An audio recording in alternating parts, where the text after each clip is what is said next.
gëj fi alors Thioune dinañ ñëw ci wàllub yoon ak yoonal adu fa seen ka doore ak mbirub Mame Mbaye Niang ak ki nga xam ne nag mooy Ousmane Sonko naam bi ko Yacine Fall annoncé waxoon nañ ci ay avocat Ousmane Sonko aussi bi nu génne def conférence de presse waxoon nañ ci mais daa am lu bees par rapport ak li nga xam ne nag moo di mbirub Mame Mbaye Niang naka la 31 décembre le procureur général près de la Cour suprême daa di déposer une requête visant à réviser l'arrêt définitif de la Cour d'appel de Dakar.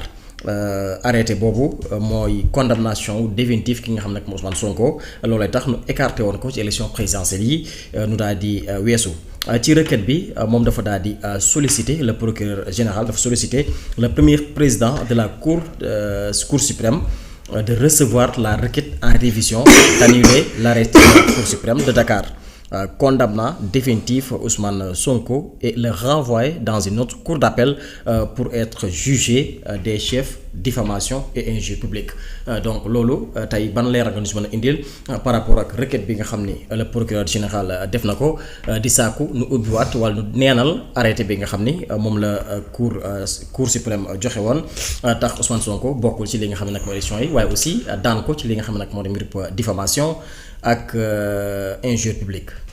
waaw fii nag. li am solo mooy te mu mat a leeral. mooy c'est pas le procureur général. moom moo demandé pour ñu rejuger. ou bien ce n'est pas le ministre de la justice. moom moo demandé pour ñu. réviser excusez-moi rejuger. mooy pour ñu réviser. certes ci jàllale bi mën nga ko comprendre noonu parce que mais su dee dañ ko liiree comme quoi. mooy procureur demandé na procureur général demandé na procureur demandé wul procureur lu mu def mooy day jottali. day jottali. donc kayit bi mu ngi jógee ci Ousmane Sonko. donc c'est Ousmane Sonko à travers ses avocats moom moo demandé. ñu réviser d'accord li ñu tuddee le procès. bi am digganteem ak Mame Mbaye Niang. donc quand il le demande lu muy def mooy da koy yóbbu ci ministère de la justice parce que yoon daf ko ne yow Ousmane Sonko. yow amuloo droit. maanaam yoon mayul la nga dem saisir directement justice. ci cas bi nga xamante ni moom mooy li la concerne parce que dañ ne bu fekkente ni da nga bëgg a réviser procès. yow ñeenti cas moo am léegi puisque bu Sonko la ñeenteelu cas bi moo ko concerne mooy dafa jàpp ne moom Ousmane Sonko. ci liñ ko daan ci Mame Mbaye Niang dafa dem ba après buñ ko daanee mu découvrir benn document boo xamante ni mun nañ ko tuddee rapport. parce que yoon daf ne. si un fait vient de se révéler ou se produire ou bien lorsque des pièces inconnues d'accord dem nañ ba découvrir leen te ni jàpp ne bu ñu ko découvriree ak bu ñuy àtte ki àttekat bi bu ko yoroon ki ñu daan duñ ko daan mooy lorsque fait yooyu dafay douteloo sur la culpabilité de la personne dans ce cas ki ñi xamante moom la ñu condamné yoon may na ko mu def li ñu tuddee demande de révision du procès c'est bien possible. il est bien possible de la décision léegi nag ñu ne ko mën nga ko def waaye mënoo koo def dem directement dem saisir justice. ñu ne ko loo koy def et li ma lay wax ni c'est l'article 92 du code de la loi portant sur la Cour suprême de 2017. alors moom moo ko wax mu ne donc yow Ousmane à travers say avocats da ngay jël demande de révision du procès. de la décision définitive nga jox ko. say ministre de la justice. parce que ministre de la justice seul moo mën a def moo mën a saisir la justice. alors ministre de la justice ñu ne ko yow soo ko defee li ngay def mooy da ngay taxawal benn commission. balaa ngay jéggi di dem ci justice. da ngay taxawal benn commission boobu ñu fay nekk mooy say waa ministère. le directeur de son ministère ak ki nga xamante ni moom mooy un magistrat du siège. de la Cour suprême. excusez-moi désigné par le premier président de la Cour suprême ak ki nga xamante ni moom mooy le procureur général près la Cour suprême ñooñu ñooy nekk ci commission bi commission boobu nag léegi moom lu muy def mooy dafay statuer pour xool pour joxe un avis et l'avis soit mën na favorable soit mën na défavorable bu doon avis dafa def favorable du ñu saisir justice kon jàppal ne kon l'avis du ministère de la justice par rapport à la révision ou à la volonté de révision de cette décision définitive donc l'avis du ministère il est favorable léegi ñu ne ko yow ministre de la justice soo paree ci loolu li ngay def lan la ñu ne ko da ngay saisir le procureur général kon bu saisir le procureur général daf koy xamal ne am na benn sénégalais bu tudd Ousmane Sonko dañ koo daanoon diggante Mame Mbaye Niang moom am na volonté ñu réviser ko procès bi léegi procédure baa ngi nii puisque yow la ñuy wax ne yow la ñuy saisir léegi yow procureur général saisir naa la yow saisiral Cour suprême c'est comme ça que ça se passe donc le procureur général ce qu'il fait c'est quoi mooy la Cour suprême loolu la bind texte bi c'est l'article 92 daf ne la Cour suprême est saisie par son procureur général à la demande du garde des Sceaux du ministre de la Justice, soit d'office, soit sur réclamation des parties impliquant un des 3 premiers cas. Donc ça veut dire que donc le ministre de la Justice lu mu war a def mooy def na ko mooy après l'avis favorable de la commission créée par le ministère, c'est de saisir le procureur général qui à son tour saisit la Cour suprême de manière très simple mooy saisir le premier président de la Cour suprême. Maintenant cette Cour suprême là moom mooy dajaloo moom moo des léegi moom suy dajaloo du avis lay joxe. lu muy décider mooy dafay addu ci recevabilité demande de révision du procès. léegi si la Cour suprême déclare la demande recevable mooy xool nañ forme fond baax na su boobaa dañuy procéder à la révision du procès. oui mais aussi journal bi dafa ni moom procureur rectifié na ko ñaari parti yi maanaam parti Ousmane Sonko ak parti Mame Mbaye Niang pour ñoom it ñu def observation. waaw effectivement. noonu lay demee moo tax ma ne la fii soit sur réclamation des parties impliquant un des 3 c'est-à-dire que su fekkente ni procureur procureur général. dañ ko saisir ne ko saisiral cour bi nga xam moo gën a kawe. ci wàllum àtte pour mu xool ndax chaque bi Ousmane Sonko am pour ñu xoolaat procès bi est-ce que jaar na yoon su boobaa moom dina saisir ñaar ñii nga xam ne la ñuy wax la ñuy jote à travers leur avocat alors ñu ne leen yéen. yow Ousmane Sonko yow yaa nekk lu ñu tuddee la défense.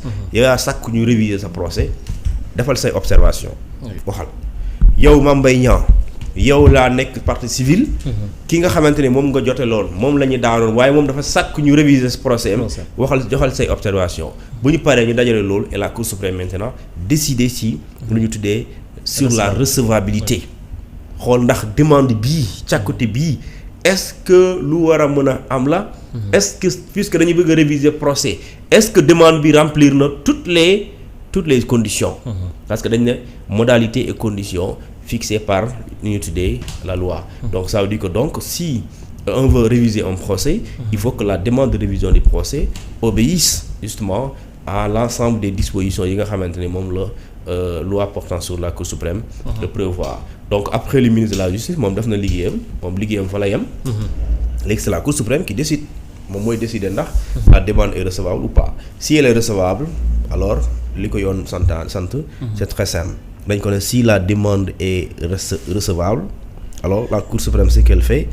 elle annule tous les actes tous les jugements et annule également tous les actes yi nga xamante ni moom mooy def obstacle à la révision du procès mooy day neenal lépp luy décision day neenal lépp luy ndogal mu jóge woon ci boobu procès bépp ndogal ba pare neenal lépp loo xamante ni suñ ko jëlewul ci kanam wala buñ ko fi jëlewul dina tax procès bi duñ ko mën a réviser loolu yëpp da koy sànni ba pare Cour suprême ci boobaa moom yoon daf ko may ne ko soo paree am yéene ne dañ ko war a réviser yow sax mën nga tànn question yi nga xamante ne kuréelu attekaay bi lu muy waxtaanee question yow yaa xay tànn ba pare article 95 bi daf ne bu fekkente ni yéegi réviser nañ procès yi ba révision am ki ñu waxoon moo tooñ finalement mu mujjee am dëgg mën na sàkk ñu fay ko dommages et intérêts waaw léegi nag yooyu c'est des étapes xëy na bu ñu defee révision lii may wax nii yëpp avocat yi dinañ génn wax ko wala boo demee ci procès bi di nga ko fa dégg waaw mais tey jii bu ñu xoolee ci mbir mi commission bi madame Yacine Fall tegoon commission boobu d'accord na pour ñu ubbiwaat procès bi le procureur général aussi d'après Libération moom it validé na pour ñu ubbiwaat li nga xam ne nag moo di procès bi donc mën nañu am ñaari avis favorable pour procès boobu ñu ubbiwaat ko tey jii est-ce que la Cour suprême peut-être mën na joxe avis boo xam ni dafay défavorable ci li nga xam ne nag moo di mbir mi sànq yaa ngi koy tudd avis favorable li nga ko tudd léegi élément nouveau am na ci mooy li nga xam tey jii moom la ñuy wax rapport bi waaw xam nga li tax loolu gis naa ñu bëri di poser la même question li tax nag di question boobu am na solo aussi même si gëm naa ne Cour suprême loolu tënku ko parce que c'est pas toute la Cour suprême qui est allée tontu ci li nga xamante moom mooy commission bi. Cour suprême su ma jumulee ñaar ñoo ko teewal. ci commission bi. ñi ko teewal ci commission bi d'abord moom mooy le procureur général. près la Cour suprême bokk na ci commission bi. ak benn magistrat boo xamante ni magistrat du siège la de la Cour suprême waaye ki ko tànn mooy le premier président de la Cour suprême. donc jàppat ne c'est le procureur général et un magistrat du siège. qui sont tous de la Cour suprême. magistrat du siège. Magistrat du siège à la limite son juge. lui il est indépendant. maanaam dara tënku ko. mais amul hiérarchie amul maanaam kii mooy sa kilifa. parce que yoonu constitution mooy Sénégal constitution du Sénégal moo ne les juges ne sont soumis qu'à l'autorité de la loi. kon amuñu kilifteef ku dul yoonu Sénégal. alors mais procureur général moom ci xayma moom dafa am hiérarchie dafa bokk ci moom dafa am hiérarchie dafa hiérarchisé wu. maanaam moom procureur général kilifa moom mooy le ministre de la justice. et ministre de la justice am na kilifa mooy le premier ministre. et le premier ministre am na kilifa moom mooy président de la république. loolu fekkul le magistrat du siège moom amul kilifteef kenn lam bu dee am na ko. mooy loi bi. léegi nag ñooñu bu ñu fekkee ci commission boo xamante ni commission boobu joxe na avis favorable. ça veut dire que ça suppose que l'avis favorable donc. est-ce que ñi fa présenté wu ñoon ñi fa nekkoon ci commission bi est-ce que dañ ne no ànduma ci lii. à moins que nga laaj balaa nga naan non. bu ñu joxee avis favorable mënuñ fi weddi fële il faut nga xam ci commission bi. est-ce que bu ñu nekkee 10 dañuy décider en fonction de majorité bi. wala unanimement. dans l'unanimité est-ce que ñëpp a wax waaw. pour que l'avis puisse être favorable. léegi nag si bu fekkee ils sont 10. 10 yi ñoo wax waaw alors dans ce cas da ngay gis ne parmi les 10. le procureur général près la Cour suprême mu ngi fa. parmi les 10 ak nga gis ne effectivement le magistrat du siège. désigné par le premier président de la Cour suprême dans ce cas mu ngi ci biir léegi su boobaa c'est cette même Cour suprême. ñuy décider ki koy présider ki koy jiite. le premier président de la Cour suprême kooku nga xamante moom moo tànn le magistrat du siège. présent à la commission qui a donné un avis favorable. est-ce qu'on comprend? Oui, bien sûr. Léegi nga gis également le procureur général qui fait partie de la Cour suprême, d'accord, qui est allé être présent ci li nga xamante moom mooy la commission bi ministère bi créé. alors commission boobu créé de joxe un avis favorable. dans ce cas maintenant procureur général Cour suprême l'ensemble de toutes les chambres de la Cour suprême ñoom ñooy décider xool ndax ñun on doit déclarer recevable la demande de révision du procès ou pas. léegi nag su boobaa ñoom ils ont leur angle d'appréciation. ça veut dire que donc ce qu'on considère comme étant un fait nouveau loolu la ñuy étudier am le rapport là. ba ñu tegal ci table ñu ne lii mooy fait nouveau bi wala lii mooy pièce inconnue bi. alors dañuy teg ci table en quoi le rapport peut être une pièce inconnue. comment en quoi et comment le rapport mën na ko doon. léegi si boobaa aussi si loolu la ñuy sukkandiku pour xool ndax la demande d'abord avant ñuy xool contenu bi. est-ce que la demande a respecté toutes les formes. et après que ñu gis ne respecté na ko wala respecté wu ko su dee respecté na ko. ci la ñuy soog a dugg ci fond bi. ci fond bi mooy document bii ñu indi ñu. conformément à l'article 92. quatrième cas bi. est-ce que effectivement. document bii di rapport. est-ce que c'est un document qui peut être appelé comme une pièce inconnue boo xamante ni. boo ko àttekat bi yoroon bu ñuy àtte Sonko. est-ce que su boobaa li ñu ko daan tey est-ce que dinañ ko daan. si dès l'instant ñu ne mën na douteloo nit ñi ci culpabilité. daan bi alors dans ce cas dañ ne révision de procès lay am. parce que c'est la loi qui le dit mooy lorsqu'il y a des pièces inconnues qui font douter. sur la culpabilité de la personne condamnée. des pièces inconnues qui font douter. mooy pas même sans mu nekk certitude nit ñi nañu jiixi jaaxa rek. jiixi jaaxa xam nga loolu c'est différent de si. les pièces inconnues prouvent la culpabilité mais fii dañ ne lorsque les pièces inconnues font douter mooy si ki sàkkaloo am na wala amul moo def wala deful yooyu aussi effectivement dañ ne su boobaa mën nañu réviser le procès donc la Cour suprême léegi moom lu ci ëpp solo ci moom la des ça veut dire que bu dee dañ koy réviser moom mooy wax waaw su dee dañ ko réviser moom moo wax waaw moom rek mooy la Cour qui est habilité à se prononcer sur cette question. Pas plus. oui te amul temps bu ko tënk. déedéet amul temps de mais nag même bu amul temps il y a un délai raisonnable. délai raisonnable kay des fois mu gis nañ fi yoo xam ni at. voilà bon excuse-moi pour bañ a jiw bu dee am na temps aussi gisuma fenn fu ñu bind temps la sérieusement. oui parce que gis nañ fi yoo xam bu di dàq élection bi lan la 2 ans après. waaw des fois voilà wala un an loolu la problème voilà merci d'avoir rappelé ci loolu gis nga ñoo xamante ni par exemple. Sylla. kii Sylla sa turandoo bi waaye. Ndiaga Sylla sa doomu baay bi. oui Ndiaga Sylla Macky Sall renvoyé élection bi mu bind def recours.